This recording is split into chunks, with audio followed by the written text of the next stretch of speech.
Hey you, and welcome to my channel. My name is Tina and my aim is to improve your drawings just like others have done for me when I just started out. In today's video I'll be drawing a small deer on a green background.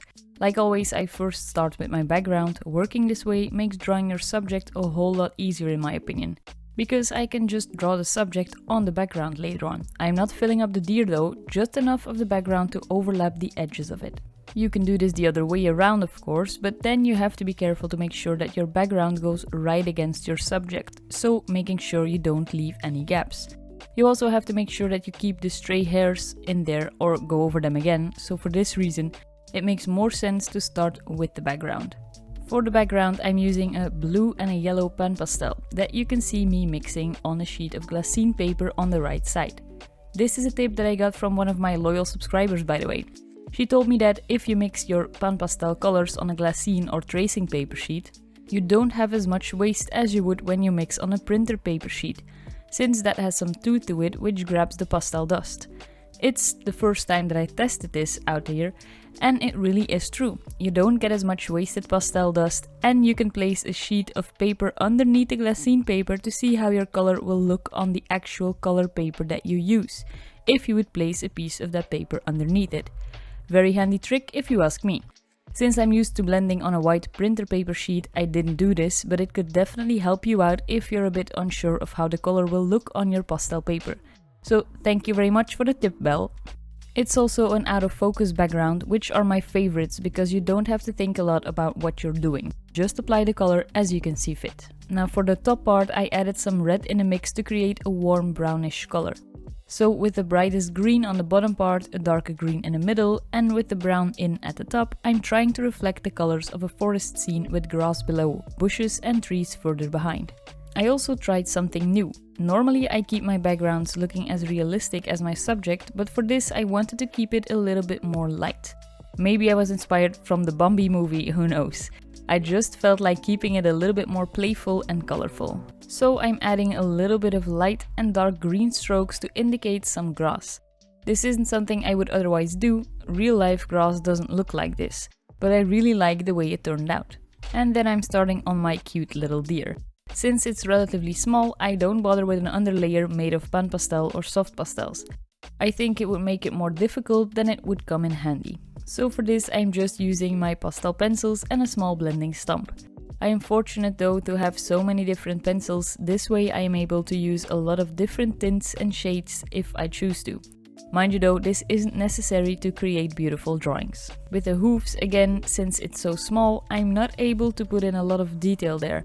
So I just applied black and a grey for the highlights. As I was filling the backside up, I first used a darker grey but decided it's a little bit too much. So with a lighter grey I was able to bring this back down. When I'm filling up the inner parts for some areas, I don't really mind how I put it down.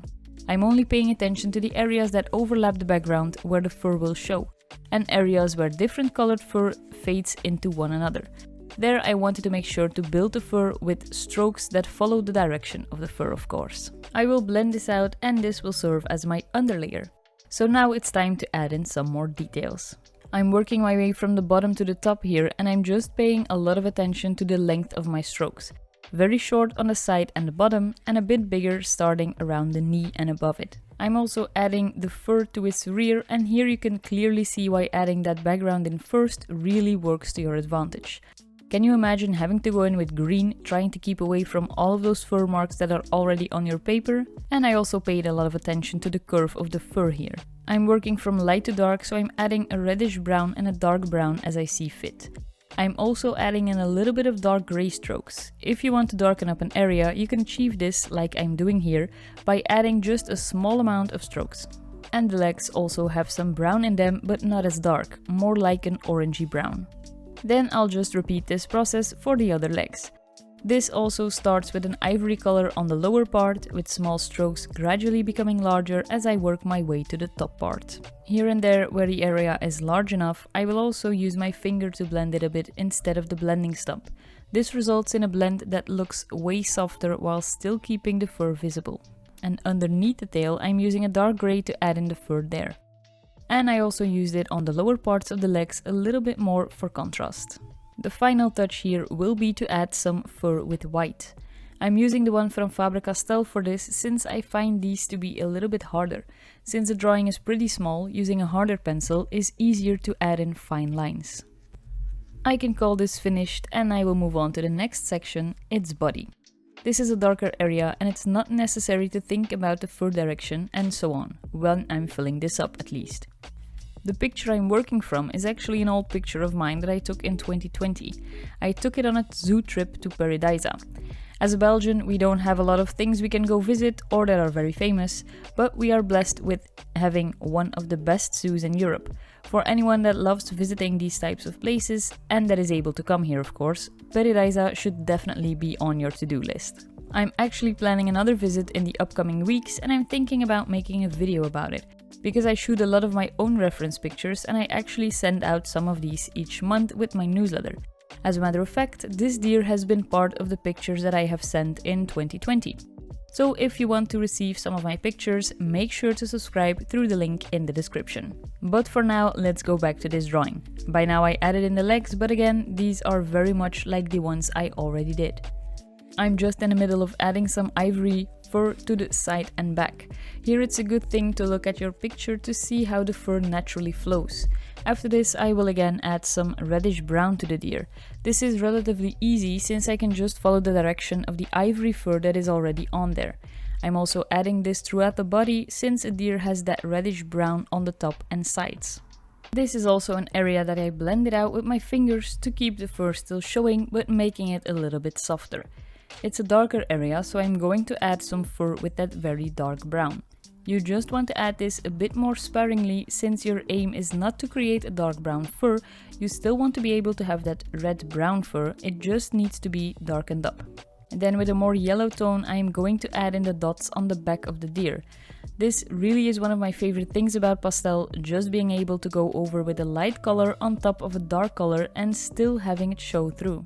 Most of the times I can just add these spots and it looks good, but a few spots on the lower back need a little bit adjusting. The brown there is just a little bit too dark, so I'm just adding in some brown to the spots I put on to create a more natural transition. I also feel that the deer has lost a bit of that red look to it, so I'm just going to adjust this by adding some throughout the back. And then I'm finally ready for the last part and it's time to start on the head. My underlayer is a mix of the light and dark grey as well as a reddish brown. Again, I'm not worried about how I apply it onto my paper and I just blend this out. I first added a small patch of that light brown where the light and the dark color meet. And then I took out a more peachy tone to add in some fur. I'm making sure that I'm following the curve of the fur, also shorter strokes on the side and bigger ones in the center. After the peach color I switched to a more ivory tone and I'm filling up the chest. Here on top of the head I'm using that dark brown again. Above the eye I'm going to add in a line that will be the upper eyelid. Then I'll just add in some small lines from the top all the way to the nose bridge. On the left side I'm adding the ivory stripes to the light underlayer and I'm also going to go over the darker color with this. Now the face is a very small part of the drawing, so I won't be able to add in much detail, but I will give it my best try. So for the muzzle I just add a small dark line and I also add in a small kind of heart-shaped nose. And I'm going to blend this out, of course. With the ivory I'm adding a bit of fur around the nose as well. I added some dark lines to achieve a smoother transition from the light to the darker fur. Now, like I said, details are difficult on this size, so I'm just filling this up with black and adding some light grey for the highlights. To finish this I also added in some dark brown, but this doesn't show on camera unfortunately. And for the final part I'm just going to go over this with white. And that's it for this week's video. I hope you enjoyed it. If you have any comments or questions, make sure to leave them in the comments below. Thank you for watching. I hope you enjoyed this video. If you did, make sure to give it a thumbs up. And I also have a lot of other videos on my channel that might interest you. So definitely check them out. Next Friday, I'll be back with another video. See you then, and in the meantime, I hope you have a great week.